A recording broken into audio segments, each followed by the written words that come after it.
اور مدین کی طرف ان کے بھائی شعیب کو بھیجا تو انہوں نے کہا کہ اے قوم، اللہ ہی کی عبادت کرو کہ اس کے سوا تمہارا کوئی معبود نہیں، اور ناپ اور تول میں کمی نہ کیا کرو، میں تو تم کو آسودہ حال دیکھتا ہوں، اور اگر تم ایمان نہ لاؤ گے تو مجھے تمہارے بارے میں ایک ایسے دن کے عذاب کا خوف ہے جو تم کو گھیر کر رہے گا۔ اور اے میری قوم، ناپ اور تول انصاف کے ساتھ پوری کیا کرو، اور لوگوں کو ان کی چیزیں کم نہ دیا کرو، اور زمین میں خرابی کرتے نہ پھرو۔ اگر تم کو میرے کہنے کا یقین ہو تو اللہ کا دیا ہوا نفع ہی تمہارے لیے بہتر ہے، اور میں تمہارا نگہبان نہیں ہوں۔ انہوں نے کہا، اے شعیب، کیا تمہاری نماز تمہیں یہ سکھاتی ہے کہ جن کو ہمارے باپ دادا پوجتے آئے ہیں ہم ان کو ترک کر دیں، یا اپنے مال میں تصرف کرنا چاہیں تو نہ کریں؟ تم تو بڑے نرم دل اور بڑے سیدھے ہو۔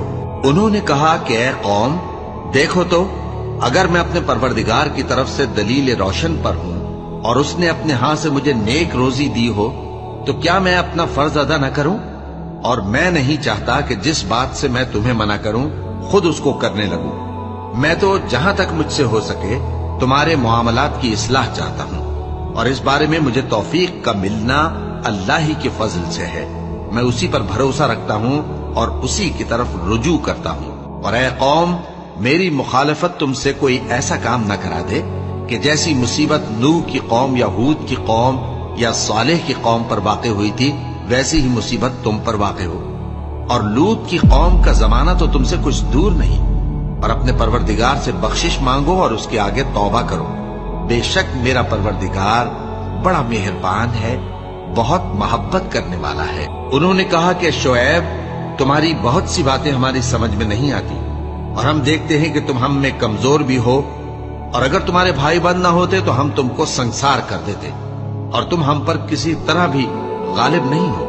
انہوں نے کہا کہ اے قوم، کیا میرے بھائی بندوں کا دباؤ تم پر اللہ سے زیادہ ہے، اور اس کو تم نے پیٹھ پیچھے ڈال رکھا ہے؟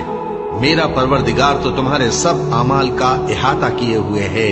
اور اے قوم، تم اپنی جگہ کام کیے جاؤ، میں اپنی جگہ کام کیے جاتا ہوں۔ تم کو ان قریب معلوم ہو جائے گا کہ رسوا کرنے والا عذاب کس پر آتا ہے اور جھوٹا کون ہے۔